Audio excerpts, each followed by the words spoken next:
জেক্সপো 2017 ম্যাথমেটিক্সের part 7 ভিডিওতে আমি 61 থেকে 70 অর্থাৎ 10টি প্রশ্ন সমাধান আলোচনা করব। এর আগের 6টা ভিডিওর লিঙ্ক তোমরা ডেসক্রিপশন বক্সে পেয়ে যাবে, সেখান থেকে তোমরা দেখে নিতে পারো। চলো শুরু করা যাক। প্রথম প্রশ্ন, নিম্নলিখিত শ্রেণীটি সম্পূর্ণ করো। 440, 360, 288, 224, তারপর ড্যাশ দেওয়া আছে। এখানে যে সংখ্যাটা হবে সেটা এই চারটে অপশনের মধ্যে কোন সংখ্যাটা হবে আমাদের এখানে বেছে লিখতে হবে। দেখো এখানে যে সংখ্যাগুলো দেওয়া আছে, এই সংখ্যাগুলো প্রত্যেকটা একটা নির্দিষ্ট সূত্র মেনে আছে। এখানে প্রত্যেকটা সংখ্যা একটা নির্দিষ্ট সূত্র অবলম্বন করে এখানে দেওয়া আছে। তো তারা কি সূত্র এখানে মেনে চলছে সেটা আমাদের বার করতে হবে। যদি লক্ষ্য করো, দেখো এখানে 440, এটা কিন্তু 441 থেকে এক কম, এবং 441 কি হয়? 441 হয় 21-এর বর্গ। তাহলে সেই হিসেবে আমি লিখতেই পারি 440 এই সংখ্যাটা 21-এর স্কোয়ার -1, কারণ 21-এর স্কোয়ার কত হয়? 21-এর স্কোয়ার হয় 441। তাহলে 440কে আমরা বলতেই পারি 441 থেকে এক কম, অর্থাৎ 21-এর স্কোয়ার থেকে এক কম। একইভাবে 360 সংখ্যাটা মানে পরবর্তী সংখ্যাটা আমরা বলতে পারি 19-এর স্কোয়ার -1, তার কারণ 19-এর স্কোয়ার কত হয়? 361। তাহলে 361-এর থেকে এক বাদ দিলে আমরা পাবো 360। তাহলে এই হিসাবে 360কে আমরা লিখবো 19 স্কোয়ার -1। এরপরে 288, তাহলে 288 আমরা লিখতে পারি 288 এর অর্থ হচ্ছে 289 -1। এবার 289 কত? 17-এর স্কোয়ার হয়, তাহলে 17 স্কোয়ার -1, 17 স্কোয়ার থেকে যদি 1 মাইনাস করি তাহলে আমরা পাবো 288। তাহলে এখানে আমরা লিখবো 17 স্কোয়ার -1। একইভাবে 224কে আমরা লিখবো 224 অর্থাৎ 225 -1। এবার 225 হচ্ছে 15-এর স্কোয়ার, তো 15 স্কোয়ার -1। তাহলে এখানে আমরা লিখবো 224 এর জায়গায় 15 স্কোয়ার -1। তাহলে এখানে তোমরা যদি লক্ষ্য করো, তাহলে দেখো 440-এর পরের সংখ্যাটা আমরা কি করে বার করছি? 21 থেকে 2 কমিয়ে দিচ্ছি, তাহলে কত হচ্ছে? 19। তাহলে 19-এর স্কোয়ার থেকে এক বাদ দিচ্ছি। পরবর্তী সংখ্যাটা 288 কি করে পাচ্ছি? 19-এর থেকে আবার 2 কমিয়ে দিচ্ছি, যে সংখ্যাটা হচ্ছে অর্থাৎ 17 হচ্ছে, 17 স্কোয়ার থেকে এক বাদ দিচ্ছি। একইভাবে পরের সংখ্যাটাও আমরা 2 কমিয়ে দিচ্ছি, তারপর যে সংখ্যাটা হচ্ছে তার স্কোয়ার করে এক বাদ দিচ্ছি। তাহলে পরবর্তী সংখ্যাটা যেটা আসবে সেটা হবে 15 থেকে যদি আমরা 2 কমিয়ে দিই তাহলে কত পাবো? আমরা 13 পাবো। তাহলে 13 স্কোয়ার -1। এবার 13 স্কোয়ার -1 অর্থাৎ কত হবে? 13 স্কোয়ার -1। এর অর্থ হচ্ছে 13 স্কোয়ার মানে হচ্ছে 169 -1, তাহলে কত হচ্ছে? 168, অর্থাৎ এখানে আসবে 168। তাহলে 224-এর পরবর্তী সংখ্যাটা হবে 168, অর্থাৎ এই প্রশ্নের সঠিক উত্তর ডি, 168। পরের প্রশ্ন, নিম্নলিখিত শ্রেণীটি সম্পূর্ণ করো। এখানে একই রকম ভাবে দেখো চারটে সংখ্যা দিয়েছে, এখানে চারটে ভগ্নাংশ দিয়েছে। তাহলে এখানে শেষ যে সংখ্যাটা এখানে এটা কত হবে? চারটে অপশন থেকে আমাদের বেছে নিতে হবে। এবার দেখো এই সংখ্যাটাকে তোমাদের এই যে সংখ্যাগুলো দেওয়া আছে এই সংখ্যাগুলো খুব ভালো করে লক্ষ্য করতে হবে। 5/7, 11/13, 17/19, 23/29। তোমরা যদি একটু ভালো করে লক্ষ্য করো তাহলে দেখো 5, 11, 17, 23 এগুলো কিন্তু সব মৌলিক সংখ্যা। 7, 13, 19, 29 এগুলো সবই হচ্ছে মৌলিক সংখ্যা। তো আমাদের এখানে যে সংখ্যাটা হবে সেটাও কিন্তু মৌলিক সংখ্যা, মানে উপরেও মৌলিক সংখ্যা থাকবে, নিচেও মৌলিক সংখ্যা থাকবে, এইরকম কোনো সংখ্যা হবে। সুতরাং এই অপশনটা তো হবেই না, কারণ এখানে 35 আছে, 35 কোনো মৌলিক সংখ্যা না। এই সংখ্যাটা হবে না, কারণ এখানে নিচে 33 আছে, 33 কোনো মৌলিক সংখ্যা না। তাহলে এখানে এই সংখ্যাটাও হবে না, তার কারণ এখানে 33 আছে, এটা কোনো মৌলিক সংখ্যা না। তো অবশ্যই এই প্রশ্নের উত্তর হবে সি, অর্থাৎ 31/37। এখানে এই সংখ্যাটাও মৌলিক, এই সংখ্যাটাও মৌলিক। তাও আমি এখানে একটু কষে দেখাচ্ছি, যদিও এটা কষার কোনো দরকার নেই, এটা উপস্থিত বুদ্ধি থাকলেই তোমরা এটা করতে পারবে। এখানে প্রত্যেকটা সংখ্যা, এখানে যে ভগ্নাংশটা দেখতে পাচ্ছি এখানে উপরে এবং নিচে দুটো সংখ্যাই মৌলিক। এখানে 11/13, এখানেও দুটো সংখ্যা মৌলিক, এখানেও দুটো সংখ্যা মৌলিক, এখানেও দুটো সংখ্যা মৌলিক। তাহলে এখানে যে সংখ্যাটা থাকবে এটাও দুটো সংখ্যা মৌলিক হবে। আচ্ছা, তো আমি এখানে দেখাচ্ছি। দেখো আমি যদি মৌলিক সংখ্যাগুলোকে লিখি তাহলে দেখো 5, 5-এর পরবর্তী মৌলিক সংখ্যা কত হয়?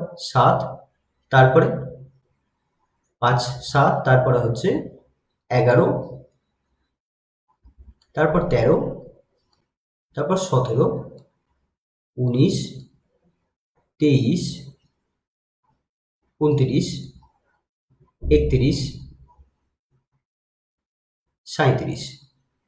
দেখো এখানে 5 আছে, 5-এর নিচে কত আছে? 7 আছে। অর্থাৎ প্রথম সংখ্যাটা হবে 5, তারপরে 5-এর নিচে থাকবে 7, অর্থাৎ 5/7। পরের সংখ্যাটা কি হবে? 11 আর তার নিচে থাকবে 13। তারপরের সংখ্যাটা হবে 17 আর তার নিচে থাকবে 19।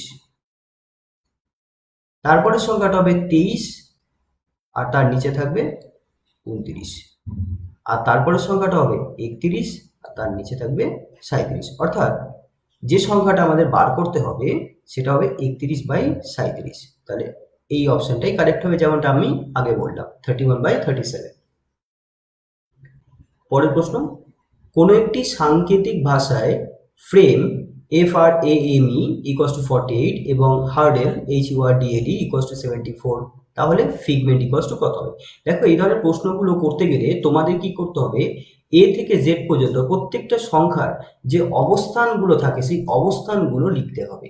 তার অর্থ হচ্ছে এরকম, আমি সবার প্রথমে ABCD লিখবো, এগুলো ABCDFGHIJKLMNOPQRSTUVWXYZ।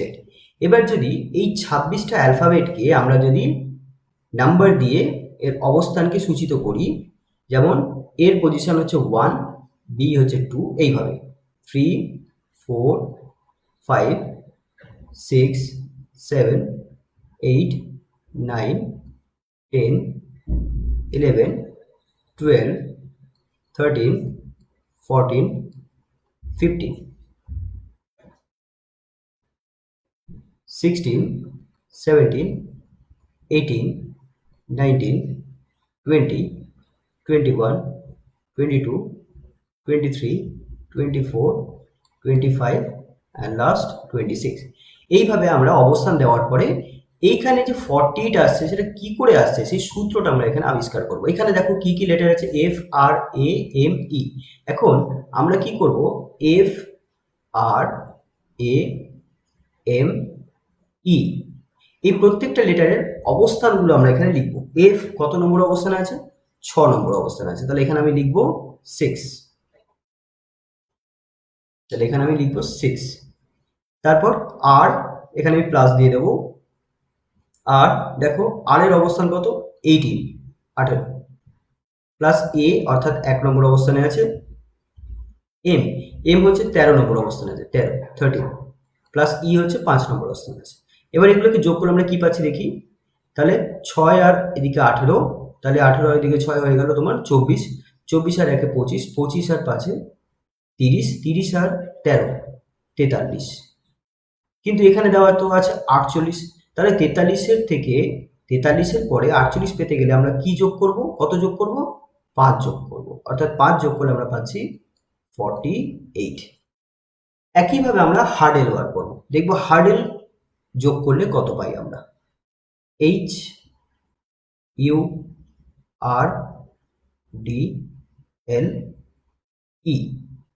এইবার আমরা এদের অবস্থানগুলোকে লিখব।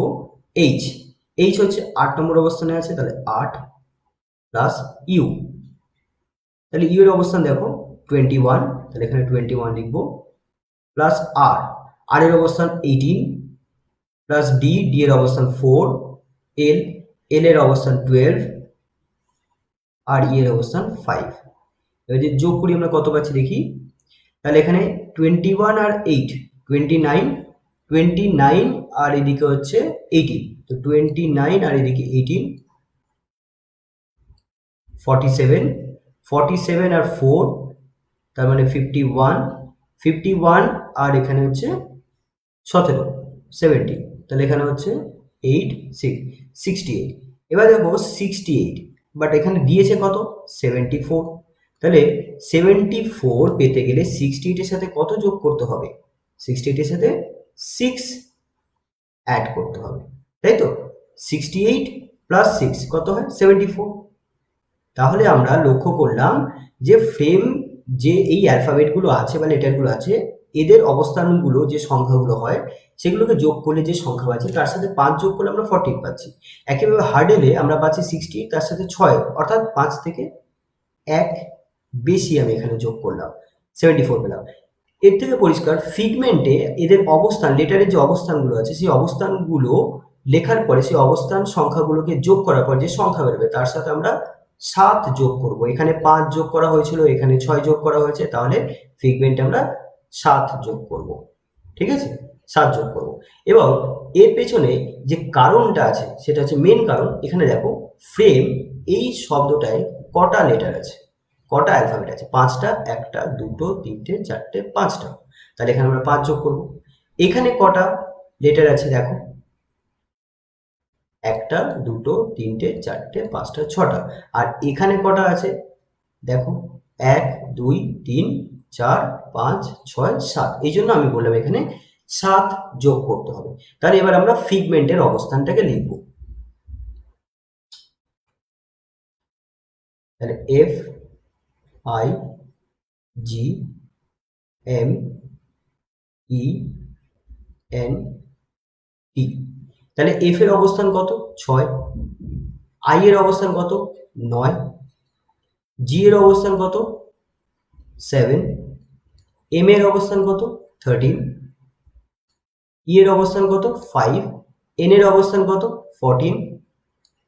টি এর অবস্থান কত? 20। এবার আমরা যদি যোগ করি, তাহলে যোগ করলে আমরা কত পাবো দেখে নাও। 6 আর 9 15, 15 আর 5 20, 20 আর 20 40, 40 আর এখানে 20 অর্থাৎ 60, 60 আর এদিকে 14, 74, 74। এবার 74 এর সাথে আমরা 7 অ্যাড করে দেবো, অর্থাৎ 81। তাহলে এই প্রশ্নের সঠিক উত্তর ফিগমেন্ট ইকুয়ালস টু আমরা লিখবো 81, অর্থাৎ ডি অপশনটা কারেক্ট হবে। পরের প্রশ্ন, একটি ঘনককে ন্যূনতম কত সংখ্যায় কাটলে 216টি অনুরূপ ঘনক পাওয়া যাবে? তো এখানে একটা ঘনক দেওয়া হচ্ছে, ঘনক যেমন লুডোর ছক্কা, তো এরকম একটি ঘনককে কত কম সংখ্যায় কাটলে 216টা একই রকম ঘনক পাওয়া যাবে। তো এই প্রশ্নের উত্তর বুঝতে গেলে আমাদের সবার প্রথমে কিছু লজিক বা যুক্তি বুঝতে হবে। প্রশ্নটা খুবই ভালো প্রশ্ন, অনেক বোঝার ব্যাপার আছে, তোমরা খুব ভালো করে এটা বোঝার চেষ্টা করো। দেখো, তোমাকে যদি বলা হয় এরকম একটি পৃষ্ঠা দেওয়া হয় এবং যদি বলা হয় এই পৃষ্ঠাটাকে সমান দুভাগে ভাগ করো, তাহলে তখন তুমি কি করবে? একবার এইভাবে কাটবে, এইভাবে কাটবে। এতে কি হবে? তুমি দুখানা টুকরো পেয়ে যাবে। যদি বলা হয় এই পৃষ্ঠাটাকেই তুমি সমান 3 ভাগে ভাগ করো, তখন তুমি এইভাবে কাটবে, অর্থাৎ 1, 2, 3, 3টে টুকরো পাবে। কিন্তু কবার কাটলে তুমি দুবার কাটলে। তাহলে যখন তুমি দুবার কাটছো তখন তুমি 3টে টুকরো পাচ্ছ। অর্থাৎ সমান মাপের টুকরো পেতে গেলে তোমাকে কাটতে হবে এবং যতবার কাটবে তার থেকে 1 বেশি হবে। কি? কতগুলো টুকরো পাচ্ছ, যতবার কাটবে তার থেকে 1 বেশি হবে। অর্থাৎ তুমি যদি একবার কাটো তাহলে 1 প্লাস 1 অর্থাৎ দুটো সমান মাপের টুকরো পাবে। যদি তুমি দুবার কাটো তাহলে তুমি কটা টুকরো পাবে? 2 প্লাস 1 অর্থাৎ 3টে টুকরো পাবে। এইটা হচ্ছে কিন্তু এই অঙ্কটা করার একটা সবথেকে বড় সূত্র। যতবার কাটবো তার থেকে 1 বেশি হবে টুকরোর সংখ্যা। এখন আমার কাছে যদি এরকম একটা ঘনক থাকে,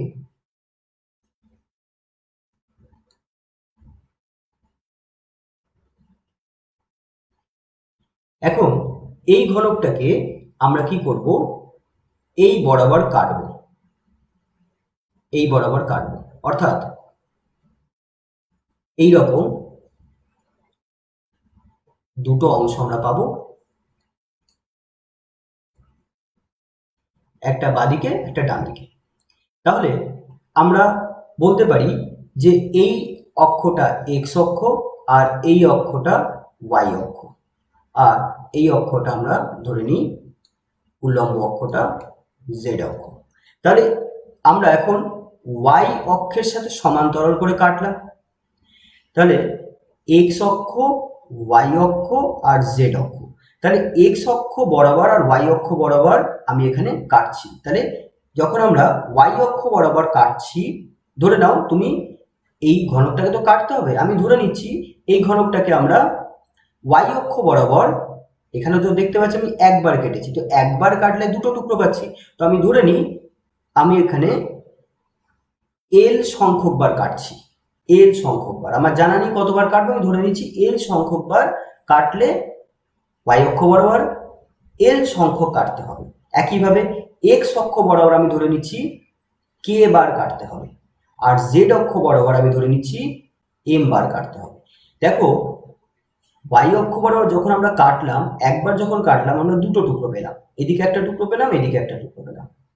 তোমরা যদি এটা উপরের দিক থেকে এইভাবে যদি দেখো, এটা যদি উপর থেকে যদি দেখার চেষ্টা করো, তাহলে তোমরা তখন এরকম দেখবে যে উপরের তলটা হচ্ছে এরকম একটা তল, উপরের তলটা এরকম একটা তল। তাহলে যখন ওয়াই অক্ষ বরাবর কাটা হচ্ছে তখন আমরা এখানে দুটো টুকরো পাচ্ছি।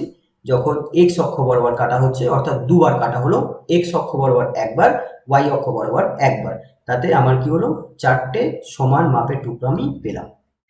একইভাবে যদি এইবার আমরা এই ঘনকটাকে যদি আমরা এরকম করে কাটি মাঝখান থেকে, এটার পুরো মাঝখান থেকে যদি আমি কেটে দিই, তাহলে কি পাবো? দেখো আমরা যখনই মাঝখান থেকে কাটলাম তখনই উপরে আমরা চারখানা টুকরো পেলাম, উপরে আমরা চারটে টুকরো পেলাম, আবার নিচে চারখানা টুকরো পেলাম, উপরে চারটে টুকরো পেলাম, নিচে চারখানা টুকরো পেলাম। তোমরা নিশ্চয়ই বুঝতে পারছো ব্যাপারটা। তাহলে এই রকম উপরে আমি দুবার কাটলাম, এতে আমার চারখানা টুকরো তৈরি হলো। এবার মাঝখান থেকে যদি আমি কেটে দিই, তাহলে উপরে চারটে অংশ পাবো, নিচে চারটে অংশ পাবো, অর্থাৎ আটখানা ঘনক পাবো। এবার আটটা কেন ঘনক হচ্ছে? দেখো এই কারণে হচ্ছে, আমি এক্স অক্ষ বরাবর একবার কেটেছি, ওয়াই অক্ষ বরাবর একবার কেটেছি, জেড অক্ষ বরাবর একবার কেটেছি।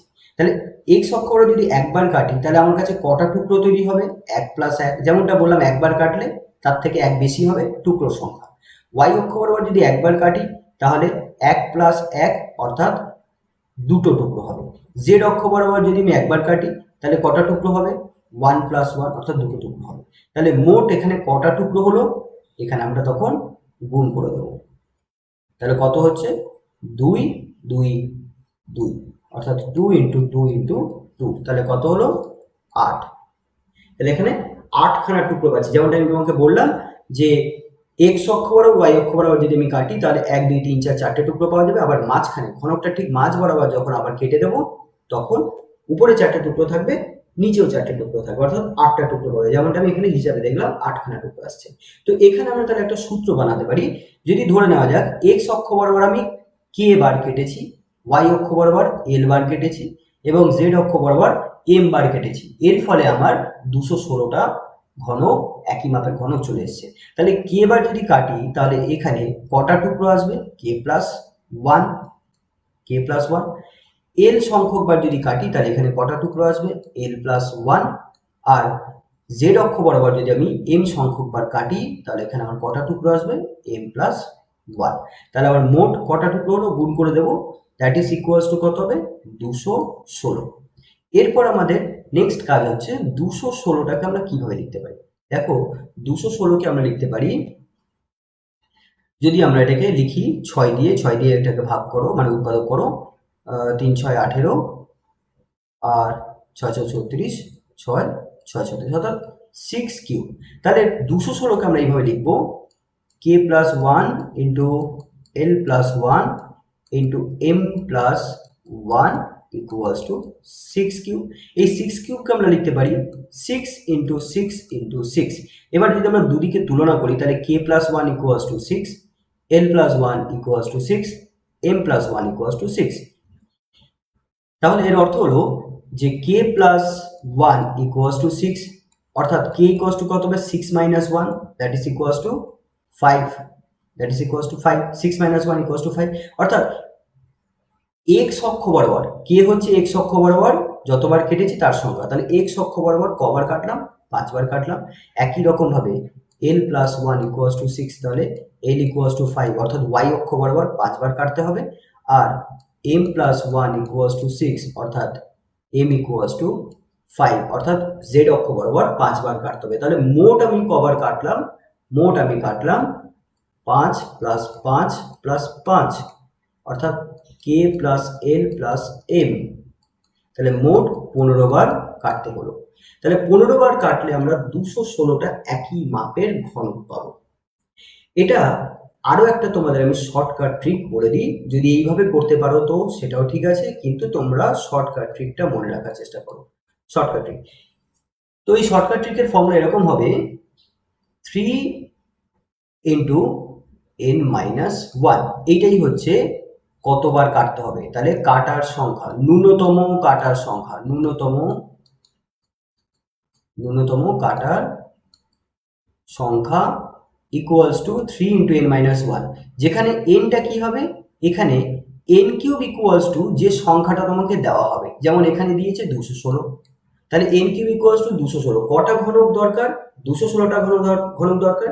তাহলে তখন তোমাকে লিখতে হবে n কিউব ইকুয়ালস টু 216, সবসময় এখানে n কিউব হবে। যদি বলতো এখানে 64টা সমান মাপের ঘনক দরকার, তাহলে তখন আমাকে লিখতে হতো n কিউব ইকুয়ালস টু 64।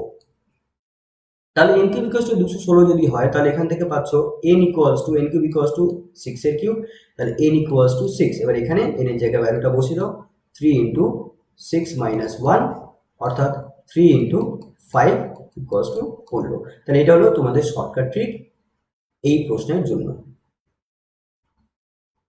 তাহলে এই প্রশ্নের সঠিক উত্তর 15, অর্থাৎ ডি অপশনটা কারেক্ট হবে। পরের প্রশ্ন, অঙ্কশাস্ত্রের সমস্ত যুক্তি কিছু মূল নীতির উপর ভিত্তি করে রয়েছে। অঙ্কশাস্ত্রের সমস্ত যুক্তি কিছু মূল নীতির উপর ভিত্তি করে রয়েছে। এই সমস্ত সত্যগুলি এতটাই স্পষ্ট যে এগুলি প্রমাণের প্রয়োজন হয় না। এই স্বয়ংসিদ্ধ সত্যগুলিকে কি বলে? এটার উত্তর হবে অ্যাক্সিওম। দেখো, জ্যামিতিতে এমন, জ্যামিতি শুধু বলবো না, অঙ্কশাস্ত্রে যেহেতু বলেছে, সুতরাং জ্যামিতি হবে বা অঙ্কের অনেক জায়গা আছে যেখানে দেখা যাচ্ছে কিছু কিছু যুক্তি মূল নীতির উপর ভিত্তি করে আছে, যেগুলোকে আলাদা করে কিন্তু প্রমাণ করার দরকার লাগে না। আর এই সত্যগুলোকেই আমরা বলি অ্যাক্সিওম। যেমন ধরে নাও, আমরা জানি ত্রিভুজের 3টে বাহু আছে, তো ত্রিভুজের 3টে বাহু আছে, এটা কিন্তু আলাদা করে প্রমাণ করার দরকার নেই। তো ত্রিভুজে যে 3টে বাহু আছে এটা কিন্তু সত্য কথা, এটা একটা সত্য জিনিস। তো এই যে ত্রিভুজে 3টে বাহু আছে, এই যে যুক্তিটা, এটা কিন্তু প্রমাণ করতে লাগে না। তো ত্রিভুজে 3টে বাহু আছে, এই যে বিবৃতিটা, এটা হচ্ছে একটা অ্যাক্সিওম। থিওরেম কি? থিওরেম বা উপপাদ্য যেটা হয় কি, আমাদের কিছু যুক্তির ভিত্তিতে আমাদের সেটাকে প্রমাণ করতে হয়। যেমন তোমরা ক্লাস 9, 8, 7, 10-এ তোমরা কিছু উপপাদ্য পড়েছো এবং প্রতি ক্ষেত্রে তোমরা দেখেছো যে সেখানে আমাদের যুক্তির বিচারে প্রমাণ করতে হচ্ছিল। তো থিওরেম কি করতে হবে, কোনো একটা বিবৃতি থাকবে, সেই বিবৃতিটাকে আমাকে যুক্তি বিচার দিয়ে, মানে যুক্তি বিচার করে সেটাকে প্রমাণ করতে হয়। সুতরাং থিওরেম প্রমাণ সাপেক্ষ, প্রমাণ দিতে হবে। যখনই সেই জিনিসটা প্রমাণিত হবে, কোনো একটা বিবৃতি যখন প্রমাণিত হবে, তখন সেটা থিওরেম হবে। যেমন ধরে নেওয়া যায়, একটা তোমার কাছে একটা সামান্তরিক আছে, তো সামান্তরিক আছে, তো এইটা আমরা তখনই সামান্তরিক বলছি যখন তার বিপরীত বাহুগুলো সমান হয়, সমান্তরাল হয়, এবং বিপরীত কোণগুলোও সমান হয়, তাহলে এটা একটা সামান্তরিক। তাহলে একটা চতুর্ভুজ তখনই সামান্তরিক হবে যখন তার বিপরীত বাহু সমান এবং সমান্তরাল হবে এবং কোনো কোণই যার সমকোণ হবে না, তাহলে সেটা হবে সামান্তরিক। একটা চতুর্ভুজকে বর্গক্ষেত্র কখন বলবো? বর্গক্ষেত্র কখন বলবো? যখন তার প্রত্যেকটা বাহু সমান হবে এবং প্রত্যেকটা কোণ সমকোণ হবে। সুতরাং এগুলো কিন্তু প্রমাণ সাপেক্ষ। এটা শুধু বললে হবে না যে এই চতুর্ভুজটা, এটা একটা চতুর্ভুজ, এই চতুর্ভুজটা বর্গক্ষেত্র কখন হবে। তা বর্গক্ষেত্র হতে গেলে চারটে বাহু সমান হতে হবে, তার প্রত্যেকটা কোণ 90 ডিগ্রি হতে হবে, অর্থাৎ এগুলো আমাকে প্রমাণ করতে হবে। এটা হচ্ছে প্রমাণ সাপেক্ষ। সুতরাং থিওরেম প্রমাণ সাপেক্ষ, প্রমাণ দিতে হবে। হাইপোথেসিস বা অনুমান কি? হাইপোথেসিসকে আমরা বাংলায় বলে থাকি অনুমান। অ্যাকচুয়ালি কি হয়, যখন কোনো কিছু প্রমাণের সাপেক্ষে কিছু কল্পনা করা হয়, কিছু প্রমাণের সাপেক্ষে যখন কিছু কল্পনা করে ধরে নেওয়া হয় যে এই ঘটনাটা সত্য, মানে কোনো একটা ঘটনা সত্য, তখন তাকে আমরা বলবো অনুমান বা হাইপোথেসিস। যেমন ধরো সূর্য পূর্ব দিকে উঠছে, তো সূর্য পূর্ব দিকে উঠছে এটা কিন্তু একটা বিবৃতি, আমরা শুনে এসেছি, আমরা জানি যে সূর্য পূর্ব দিকে উঠছে। তো এই যে সূর্যের পূর্ব দিকে ওঠা, এটা কিন্তু একটা কল্পনা, আমরা দেখছি, এবং সেই দেখছি যেটা, সেটাকে সত্য হিসাবে আমরা মেনে নিচ্ছি। সুতরাং এই যে আমরা কল্পনা করে নিচ্ছি, এটা কিন্তু প্রমাণ সাপেক্ষে, ঠিক আছে? এটাও কিন্তু কিছু প্রমাণ সাপেক্ষে হয়ে থাকে। কিছু প্রমাণ বলতে এই যে সূর্যকে আমরা দেখছি পূর্ব দিক থেকে উঠছে, পশ্চিম দিকে অস্ত যাচ্ছে, সুতরাং এটাই আমার কাছে প্রমাণ, এটা আমি সরাসরি চোখে দেখতে পাচ্ছি। কিন্তু এটা যে সত্যি হবে এমন কোনো ব্যাপার নেই, যে সত্যি হতেও পারে, নাও হতে পারে। সুতরাং হাইপোথিসিস বা অনুমান এটা শুধুমাত্র কিছু প্রমাণের সাপেক্ষে আমরা একটা কোনো বিবৃতিকে বলে থাকি যে হ্যাঁ, এই বিবৃতিটা এই প্রমাণ সাপেক্ষে আছে, সুতরাং এই বিবৃতিটা হবে একটা হাইপোথিসিস বা অনুমান। যখনই কোনো কিছু আমরা বিবৃতিকে পরীক্ষার মাধ্যমে প্রমাণ করতে যাব, তখন সবার প্রথমে আমার ওই বিবৃতিটাকে আমরা বলে থাকবো হাইপোথিসিস। যখন সেটা প্রমাণ হয়নি, যখন কোনো কিছু প্রমাণ হয়নি, তখন সেটা কিন্তু হাইপোথিসিস হবে। কিন্তু যখন সেই বিবৃতিটা পরীক্ষাগারে গিয়ে আমরা প্রমাণ করছি, বা কোনো কিছু যন্ত্র অথবা কোনো যুক্তি, একদম খুব স্ট্রং কোনো লজিকের মাধ্যমে ওটাকে প্রমাণ করার চেষ্টা করছি বা প্রমাণ করে ফেলেছি, তখন সেটা কিন্তু আর হাইপোথিসিস থাকছে না। সুতরাং হাইপোথিসিস বা অনুমান শুধুমাত্র কিছু প্রমাণ সাপেক্ষে, একদম মানে খুব নর্মাল স্টেজে, মানে একদম বলবো প্রাথমিক স্টেজে, যখন কোনো বিবৃতিকে আমরা ধরে নিই যে এটা সত্যি, তখন তাকে আমরা বলবো হাইপোথিসিস। সুতরাং হাইপোথিসিস যে কোনো ল বা থিওরেমের প্রাথমিক অবস্থা, সেখানে আমরা কিছু যুক্তি বিচার করে ধরে নিই এটা সত্য, সেটা একটা অনুমান। তো ল কি? ল হচ্ছে কোনো একটা বিবৃতি, সেটা হচ্ছে পরীক্ষাগারে বা পরীক্ষার মাধ্যমে প্রমাণ করার পরে সেই বিবৃতিটা দেওয়া হয়। যেমন নিউটনের সূত্র বা নিউটনের ল। তো নিউটন কি করেছে, আগে পরীক্ষার মানে কিছু বিভিন্ন ধরনের পরীক্ষা করে তারপর সেই পরীক্ষালব্ধ ফল থেকে তিনি সূত্র বানিয়েছেন। সুতরাং ল বা সূত্র আগে পরীক্ষা করে প্রমাণ করতে হবে, তারপর সূত্রটি দেওয়া হবে। সুতরাং সূত্র অবশ্যই পরীক্ষালব্ধ একটা ফল। সুতরাং তোমরা পার্থক্যগুলো বুঝতে পেরেছো। অ্যাক্সিওম কি? মূলনীতির উপর ভিত্তি করে কিছু যুক্তি আছে, যে যুক্তিগুলো এতটা স্পষ্ট যে তাদেরকে আলাদা করে প্রমাণ করতে হয় না, তো সেগুলো হচ্ছে অ্যাক্সিওম। থিওরেম হলো সেই সমস্ত মানে গাণিতিক বলতে পারি, সাধারণত আমরা গাণিতিকই বলে থাকি, তো গাণিতিক বিবৃতি যেগুলো হচ্ছে আমাদের যুক্তির মাধ্যমে প্রমাণ করতে হয়। অ্যাক্সিওমে প্রমাণ করতে হয় না, এক্ষেত্রে প্রমাণ করতে হয়। আর হাইপোথিসিস বা অনুমান হচ্ছে আমরা কিছু ঘটনাকে সত্য বলে মনে করে নিই, কিছু প্রমাণ সাপেক্ষে কোনো ঘটনাকে সত্য বলে মনে করে নিই, এবং মনে করার মনে করলাম যে ঘটনাটা সত্য, সেটা কিন্তু সবসময় প্রাথমিক অবস্থায় থাকবে, সেটা কিন্তু পরীক্ষালব্ধ ফল কিন্তু না। তাকে আমরা পরবর্তীকালে পরীক্ষার মাধ্যমে প্রমাণ করতে পারি। যখন আমরা প্রমাণ করে নেব যে আমার অনুমানটা সত্যি আছে, তখন সেটা কিন্তু আর হাইপোথিসিস থাকবে না, তখন সেটা কিন্তু ল হয়ে যাবে। আচ্ছা, তাহলে এই প্রশ্নের সঠিক উত্তর অ্যাক্সিওম। পরের প্রশ্ন, 210 এবং 55 এই দুটি সংখ্যার লসাগু ও গসাগুর অন্তরফল 210 × 6 + 55y হলে y কিউবের মান কত? তাহলে দেখো 210 আর 55, তো আমরা এখানে লসাগু আর গসাগু করে নিই। 210 আর 55 আমরা যদি 5 দিয়ে ভাগ করি তাহলে পাবো 4 5 20, 5 দুগুণে 10, 5 11 55, আর ভাগ করা যাবে না। সুতরাং এখানে গসাগু হবে এই সংখ্যাটা, আর লসাগু এই যে সবগুলো সংখ্যা আছে এই সংখ্যাগুলোর গুণফল। তাহলে গসাগু হলো 5 আর লসাগু হলো 5 ইন্টু 42 ইন্টু 11। এবার এখানে 5 এর সাথে 42 যদি আমরা গুণ করি তাহলে আমরা পাবো 210। 210 ইন্টু 11। আমরা এটাকে লসাগুটাকে এইভাবেই রাখবো, ঠিক আছে, এতে সুবিধা আছে। দেখো এবার বলে দিয়েছে লসাগু আর গসাগু এই দুটো সংখ্যার অন্তর্ফল 210 ইন্টু 6 প্লাস 55। তাহলে এখানে দেখতে পাচ্ছি 210 ইন্টু 11 এটা হচ্ছে লসাগু আর এটা হচ্ছে গসাগু। তো এই দুটো সংখ্যাকে যদি আমরা বিয়োগ করি তাহলে আমরা কি পাবো, এই সংখ্যাটা পাবো, অর্থাৎ 210 ইন্টু 6 প্লাস 55y। এরপর আমরা কি করবো, 210 ইন্টু 6টা 210 into 11 minus 210 into 6 minus 5 equals to 55y। তো 210 কটা আছে, 11টা আছে। 210 কটা আছে, 6টা আছে। তাহলে আমরা বলতেই পারি বিয়োগ করলে আমরা কি পাবো, 210 11 থেকে 6, 11 খানা 210 থেকে 6 খানা 210 বাদ দিলে তাহলে 5 খানা 210 পাবো, মাইনাস 5 ইকুয়ালস টু 55y। এরপর আমরা প্রত্যেকটা সংখ্যাকে যদি আমরা 5 দিয়ে ভাগ করি, অথবা 5 এখানে কমন নিতে পারি, 5 যদি কমন নিই তাহলে কত পাচ্ছি, 210 মাইনাস 1 ইকুয়ালস টু 55y।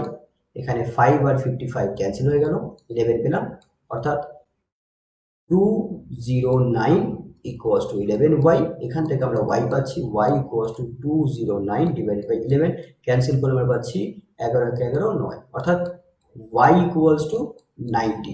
এবার এখানে এসেছে y এর কিউব, y কিউব, তাহলে y কিউব মানে 19 এর কিউব। এবার দেখো 19 এর কিউব মানে 19 ইন্টু 19 ইন্টু 19, 3 বার 19 কে গুণ করবো, 3 বার 19 কে গুণ করবো, অর্থাৎ 2 বার 19 কে গুণ করলে আমরা কত পাচ্ছি, 361। তার সাথে আবার 19 কে গুণ করবো, সুতরাং 361 অপশনটা হবে না, কেন 361 এর সাথে 19 গুণ করতে হবে। 55 তো হবেই না, 19 হবে না, তাহলে অবশ্যই এই অপশনটা কারেক্ট হবে, কারণ 361 এর সাথে 19 গুণ করলে আমরা 6859ই পাবো। ঠিক আছে, যদিও তোমাদের গুণ করার দরকার নেই, তোমরা বুঝতেই পারছো, উপস্থিত বুদ্ধি রাখতে হবে তোমাদের।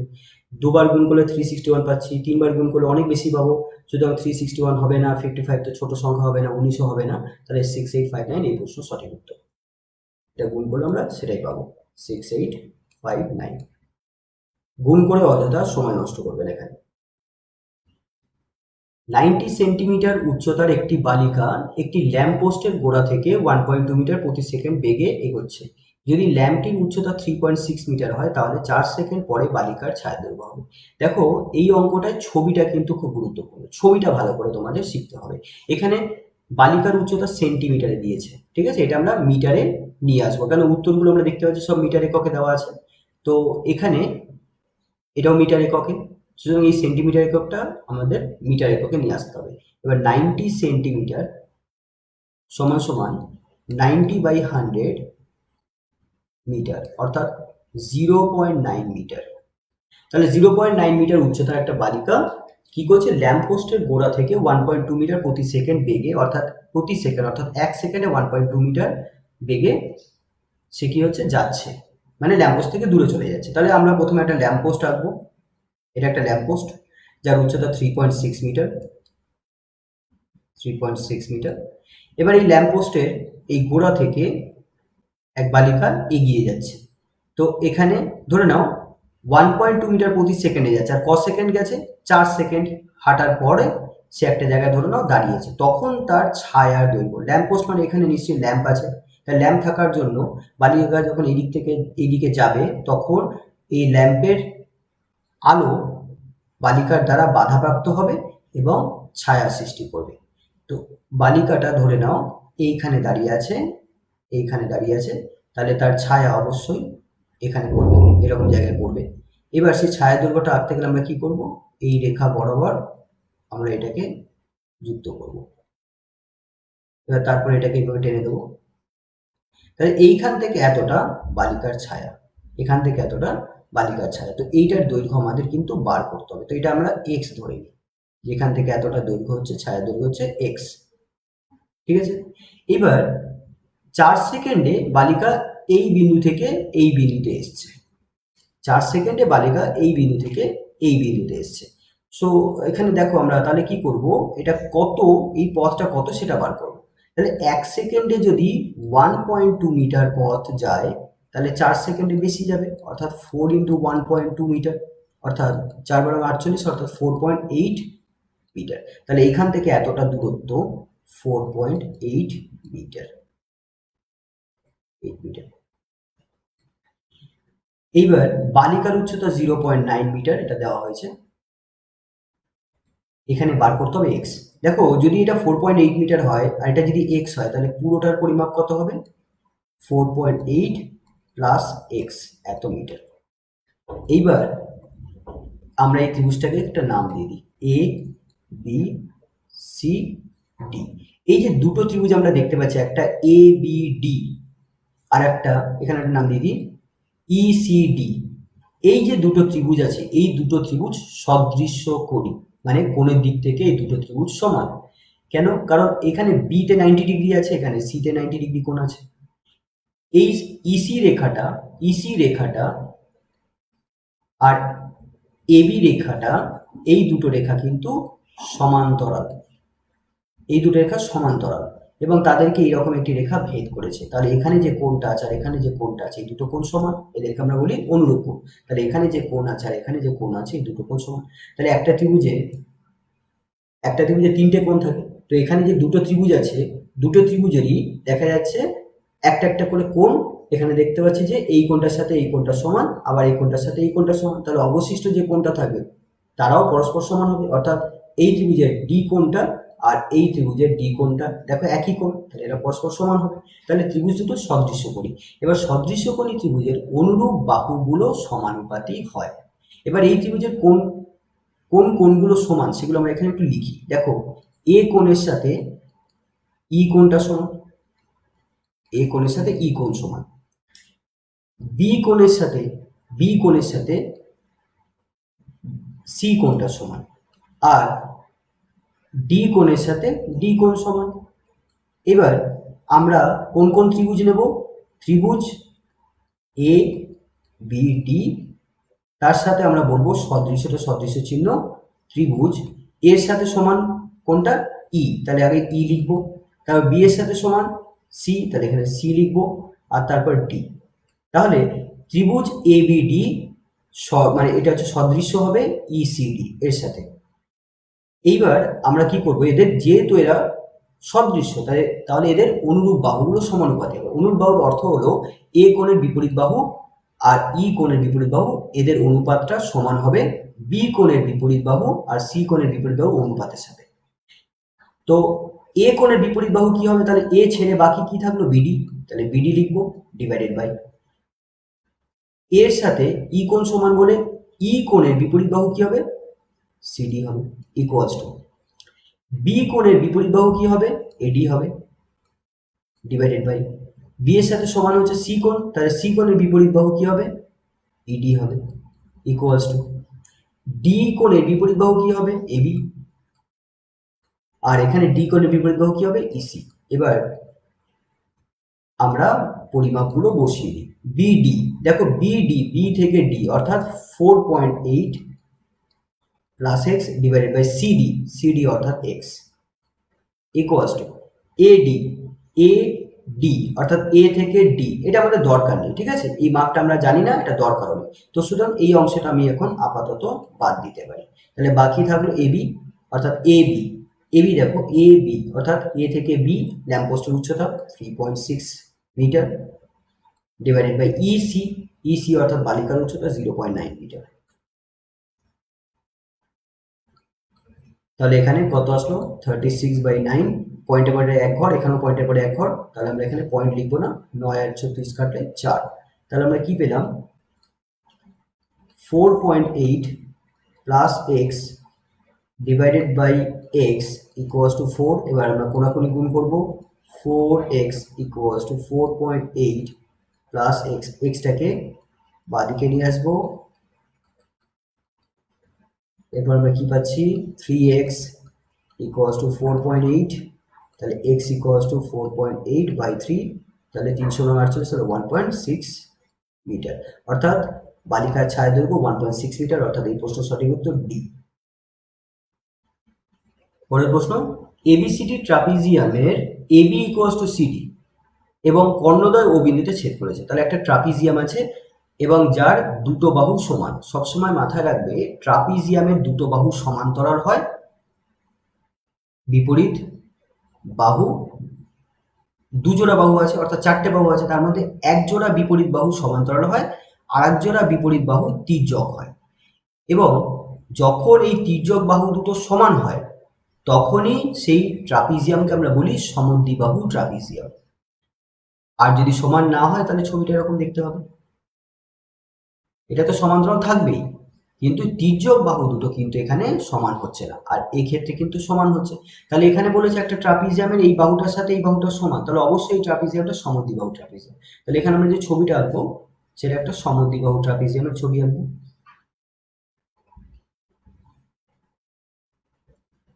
যার এবি বাহুর সাথে সিডি বাহু সমান, অর্থাৎ এই বাহুটার সাথে এই বাহুটা সমান। কর্ণদ্বয়, কর্ণ মানে কোনো একটা শীর্ষবিন্দু থেকে ঠিক তার বিপরীত শীর্ষবিন্দু পর্যন্ত জোড়ালে যে বাহুটা পাই সেটা হচ্ছে একটা কর্ণ। এ বিন্দু থেকে একইভাবে সি বিন্দু পর্যন্ত যদি যুক্ত করি তাহলে এসি হচ্ছে একটা কর্ণ। এই কর্ণ দুটো পরস্পরকে ও বিন্দুতে ছেদ করেছে।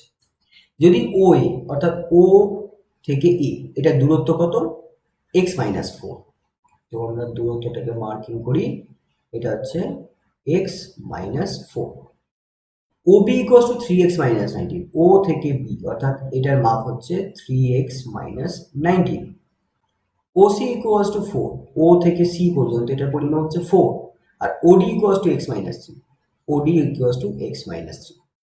এবার তাহলে আমাদের বার করতে হবে x এর মান কত, অন্য কোনটি নয়, 9 একক, 12 একক, 10 একক। দেখো যেহেতু এটা একটা ট্রাপিজিয়াম এবং সমদ্বিবাহু ট্রাপিজিয়াম, তো ট্রাপিজিয়ামের একজোড়া বিপরীত বাহু সমান্তরাল, তাহলে এডি বাহুর সাথে বিসি বাহু, এডির সাথে বিসি বাহু সমান্তরাল। আর কি, আর এসি হচ্ছে ভেদক এবং এসি হচ্ছে ভেদক। তাহলে যখন দুটো বাহুকে, দুটো সমান্তরাল বাহুকে এরকম কেউ যখন ভেদ করে তখন এখানে এই যে দুটো কোণ তৈরি হয়, দুটো কোণকে আমরা বলি একান্ত কোণ, এবং এই দুটো কোণের মান সমান হয়, অর্থাৎ এই কোণটার মান যদি 1 হয় তাহলে এই কোণটার মান হয় 1। তাহলে এখানে আমরা বলতেই পারি এই কোণটার সাথে এই কোণটা সমান। একইভাবে এডি সাথে বিসি সমান্তরাল আর বিডি ভেদক, এইরকম ভাবে বিডি ভেদক, তাহলে এই কোণটার সাথে এই কোণটা সমান্তরাল, অর্থাৎ এই কোণটার সাথে এই কোণটা সমান্তরাল। তাহলে এই যে আমরা ত্রিভুজটা দেখতে পাচ্ছি এ ও ডি এই ত্রিভুজ, আর এখানে বি ও সি এই ত্রিভুজ, এ ও ডি এই ত্রিভুজটার সাথে আমরা সি ও বি এই যে দুটো ত্রিভুজ আমরা দেখতে পাচ্ছি তাদের কোণগুলো দেখো সমান। তাহলে এ ও ডি ত্রিভুজের এ কোণের সাথে সি ও বি ত্রিভুজের সি কোণ সমান, তাই এর সাথে সাথে আমরা করসপন্ডিং এখানে সি লিখলাম। তারপর এই কোণটার সাথে এই কোণটা সমান, কারণ এটা বিপ্রতীপ কোণ। তাহলে এখানে ও কোণ, এ ও ডি এই ত্রিভুজের ও কোণ, ওতে যে কোণটা আছে, আর সি ও বি ত্রিভুজের ও বিন্দুতে যে কোণটা আছে এটা সমান হবে, অর্থাৎ ওর সাথে সাথে আমরা এখানে ও লিখলাম। আর ডি কোণ অর্থাৎ এ ও ডি এই ত্রিভুজের ডি বিন্দুতে যে কোণটা আছে আর সি ও বি ত্রিভুজের যে বিতে যে কোণটা আছে, এই দুটো কোণ পরস্পর সমান একান্তর কোণ, তাই এখানে ডি এর সাথে লিখলাম বি। তাহলে এই দুটো ত্রিভুজ তাদের কোণগুলো পরস্পর সমান, তাহলে এই দুটো ত্রিভুজ কি হবে, সদৃশ্য হবে। তাহলে যদি সদৃশ্য হয় তাহলে অনুরূপ বাহুগুলো সমানুপাতি হবে। তাহলে এ বিন্দুতে যে কোণটা আছে তার বিপরীত বাহু কি, ওডি ডিভাইডেড বাই সি, এর সাথে সি কোণটা সমান, এর সাথে সি কোণটা সমান। তাহলে এ কোণের বিপরীতে ওডি বাহু আর সি কোণের বিপরীত বাহুটা হচ্ছে ওবি, এটার অনুপাত সমান হবে ও বিন্দুতে যে কোণটা আছে তার বিপরীত বাহু কি হবে, এডি হবে। ছবিতে দেখে নিতে পারো ও বিন্দুতে যে কোণটা আছে তার বিপরীত বাহু কি, এডি, তাহলে এডি ডিভাইডেড বাই এখানে ও বিন্দুতে যে কোণটা আছে তার বিপরীত বাহু কি, সিবি বা বিসি, ইকুয়ালস টু ডি বিন্দুতে যে কোণটা আছে তার বিপরীত বাহু কি, এও। দেখে নাও ডি বিন্দুতে এই কোণটা আছে, তাহলে এই কোণের বিপরীত বাহু কোণটা এটা, এও বা ও এ। ইকুয়ালস টু বি বিন্দুতে, কারণ ডি এর সাথে বি কোণটা সমান, ডি এর সাথে বি কোণটা সমান, তাহলে এবার বি বিন্দুতে যে কোণটা আছে তার বিপরীত বাহু কি সিও, এগুলো সমান হবে। যার যার মান জানি আমরা বসিয়ে দেবো। ওডি, ওডির মাপ এখানে দেওয়া আছে এক্স মাইনাস থ্রি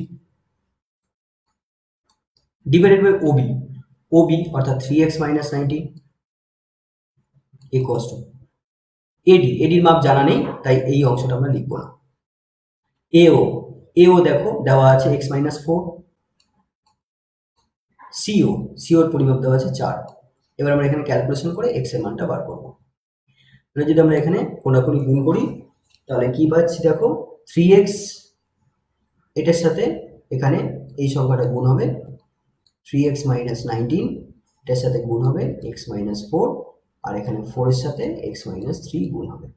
তাহলে এখান থেকে হচ্ছে 3x square minus 3 4 12x minus 19x plus 4 19 76 equals to 4x minus 3 4 12। এরপরে প্রত্যেকটা সংখ্যা আমরা বাঁদিকে রাখবো। তাহলে 19 আর এখানে 12 অর্থাৎ 31x 31x plus 76 minus 4x plus 12 equals to 0। তাহলে এবার আমরা এখানে আবার ক্যালকুলেশন করব।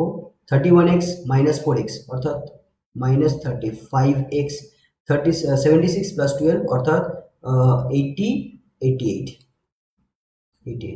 Equals to 0।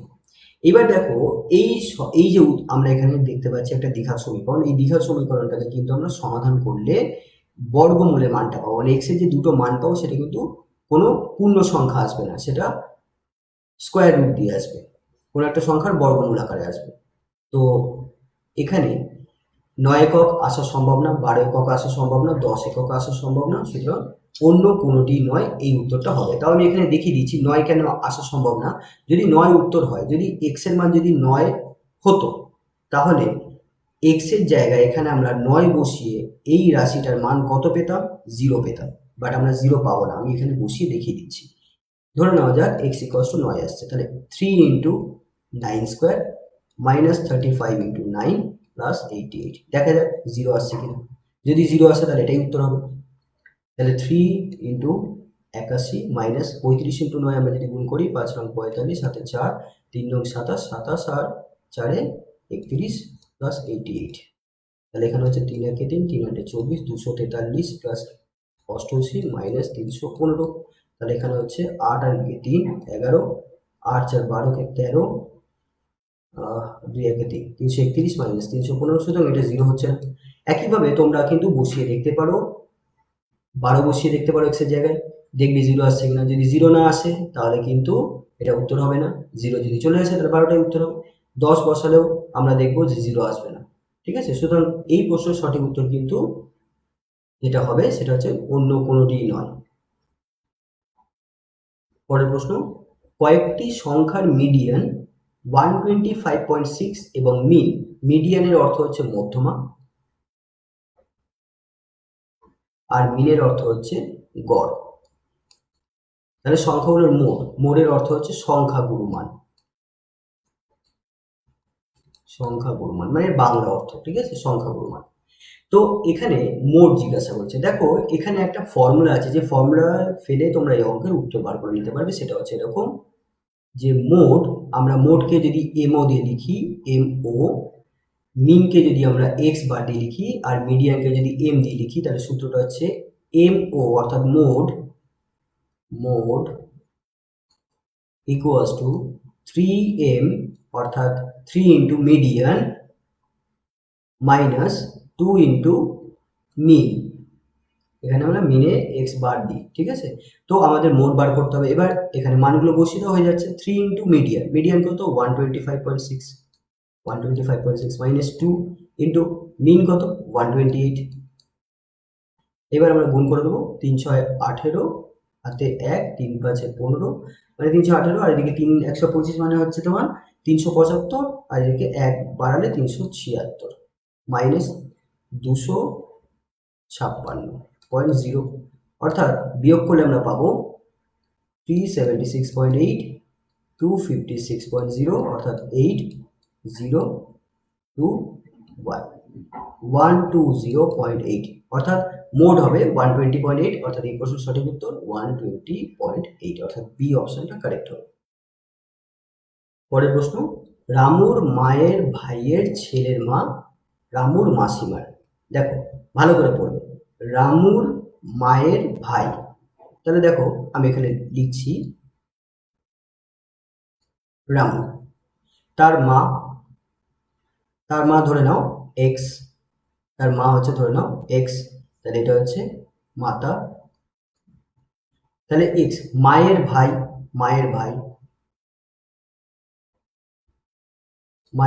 ধরে নাও ওয়াই, তাহলে মায়ের ভাই রামুর কি হয়, মামা হয়, ঠিক আছে। রামুর মা মায়ের ভাই, তাহলে রামুর মামা হলো।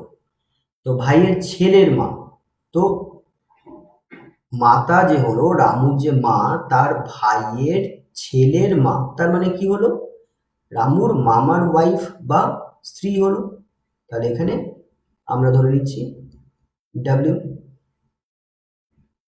তাহলে এনার হচ্ছে হাজব্যান্ড ওয়াইফ, ঠিক আছে, স্বামী স্ত্রী। রামুর মাসিমা কাকে বলে, মানে মায়ের বোনকে, তাহলে মায়ের বোন আছে, তো মায়ের এক বোন আছে যে হলো, আমি ধরে নিচ্ছি জেড, তাহলে জেড কে হলো, জেড হলো রামুর মাসিমা। এইবার বলেছে এই যে রামুর মায়ের ভাইয়ের ছেলের মা অর্থাৎ ডাব্লিউ রামুর মাসিমার কে হয়, জেড আর ডাব্লিউ, মানে এই মাসিমার এই ডাব্লিউ কে হয়, মানে জেড এর ডাব্লিউ কে হয়। আবার প্রশ্নটাই বলছি, রামুর মায়ের ভাইয়ের ছেলের মা, রামুর মায়ের ভাই অর্থাৎ মামার ছেলের মা অর্থাৎ মামারই ওয়াইফ অর্থাৎ রামুর মামিমা। তো রামুর মাসিমার কে হচ্ছে, তাহলে মাসিমা মানে তো রামুর যে মা তার বোন, এবার তার বোনেরই তো এটা হচ্ছে ভাই, তাহলে ভাইয়ের বউ, অর্থাৎ রামুর মাসিমার কে হচ্ছে, ভাতৃবধূ, কারণ রামুর মাসিমা তার মায়ের বোন হচ্ছে, এবার মায়ের বোনের ভাই কে হচ্ছে ওয়াই, যেটা হচ্ছে রামুর মামা। এবার মামার ওয়াইফ, তো মামার ওয়াইফ মাসিমার ভাইয়ের বউ হচ্ছে, সুতরাং ভাতৃবধূ, সুতরাং রামুর মাসিমার কি হবে, ভাতৃবধূ হবে, ভাইয়ের বউ হবে, অর্থাৎ এই প্রশ্নের সঠিক উত্তর এ। আশা করছি আজকে ভিডিওটি তোমাদের ভালো লেগেছে, তোমরা তোমাদের গুরুত্বপূর্ণ মতামত আমাকে জানাতে পারো, যদি কোনো বিষয় না বুঝতে পারো সেটাও তোমরা কমেন্ট বক্সে কমেন্ট করে আমাকে জানাতে পারো। ভিডিওটি ভালো লেগে থাকলে অবশ্যই লাইক করো, বন্ধুদের সাথে ভিডিওটা শেয়ারও করো, আর যারা এই চ্যানেলে প্রথম এসছো এবং এখনো পর্যন্ত আমার চ্যানেলটি সাবস্ক্রাইব করনি, অবশ্যই চ্যানেলটা সাবস্ক্রাইব করে নিয়ে পাশে যে বেল আইকনটি আছে সেটিতে ক্লিক করে অল অপশনটিতে ক্লিক করে দিও, তাতে কি হবে, আমি যখনই নতুন কোনো ভিডিও আপলোড করব তার নোটিফিকেশন তোমাদের কাছে পৌঁছে যাবে।